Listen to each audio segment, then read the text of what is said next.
All right, here's a replica of the HMS Beagle. That's a picture from your textbook. And so we visited about Darwin's 5-year voyage in the Beagle and his trip around the world, including his visit to the now famous Galapagos Islands. And so here's a closer-up map of the Galapagos that I got from some website. And we can see they're on the equator. Yes, they are.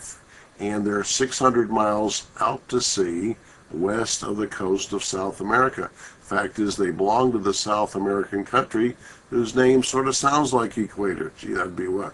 Ecuador. And so there's various Galapagos Islands. Darwin in the Beagle visited several of these islands, and Darwin did get to see the most famous resident, actually collected some of those shells of deceased tortoises. And one thing that I do in class is I take the students on a little visit of the Galapagos so they can get an idea of what it's like. And I do this by way of this movie. Really outstanding movie.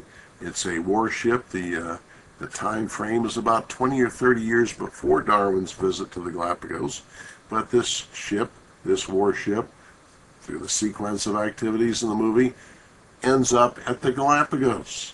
And the ship has a ship's naturalist who's also the ship's doctor. And so the movie features the doctor going out and taking notes, collecting specimens. I'm going, how's this going to work? Darwin's not supposed to get here for another 20 or 30 years. Well, you watch the movie and you'll find out. So I can't show you clips from this movie. I highly recommend the movie for just as a great movie, but if you watch it, you'll get a little better idea of the Galapagos than I'm about to give you. But I've got a few pictures off the internet, so let's take a look at those. Here's the most famous resident trotting around, and here's another famous resident, an iguana, and here's a scene, kind of a lowland scene, doesn't look too bad. Here's another scene a little bit higher up, still looks pretty good, but higher elevations, that doesn't look very good. That doesn't look very good. And so, how were the Galapagos Islands formed?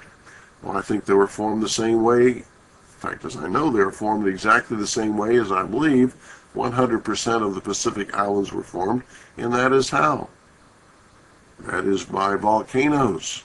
And so we can imagine how that happens. You may have seen a movie of it happening, but a volcano comes up above the surface of the ocean. It started under the water, it comes up above the water, lots of steam, boiling water, hot lava, and finally it cools off and you have an island sticking up above the ocean. How much life is there on that island when it was first formed? None. I mean, hot lava does not support life very well.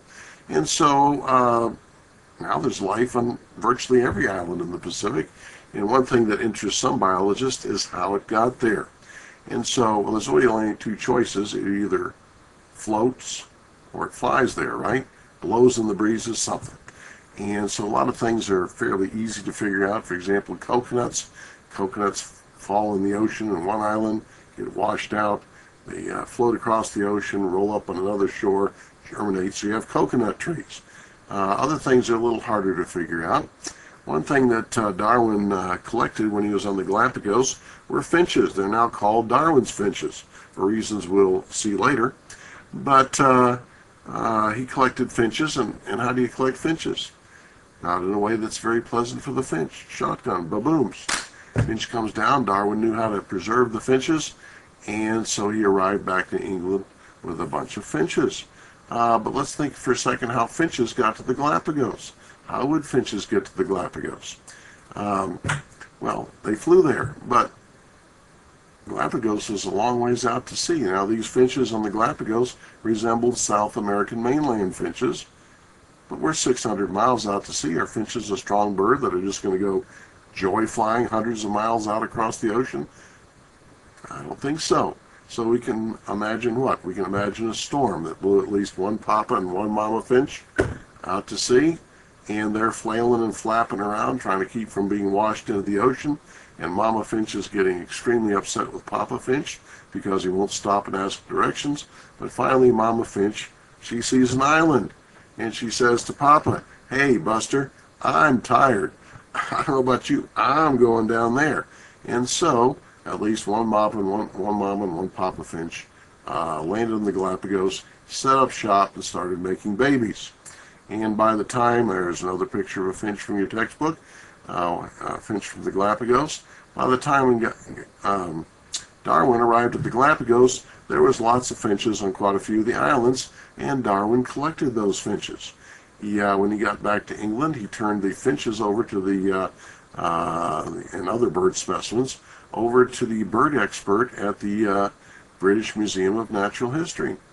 And sometime later, the bird expert came back to Mr. Darwin and said, "Hey, Charlie, guess what? The different islands of the Galapagos have different species of finch on them. Different islands have different species of finch." That started Mr. Darwin thinking, how could this be? They all resembled mainland finches, South American mainland, but they were somewhat different than mainland finches and somewhat different from each other. Different species of finch on the different islands. And here's Darwin's finches. Are those different species? You'd have to know more about finches than I do to figure that out. But how are different species of finch determined?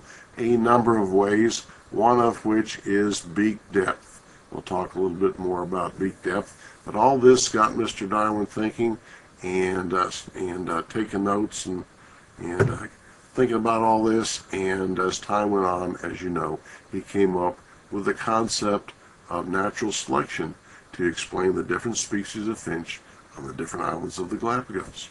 All right, that's it for this one.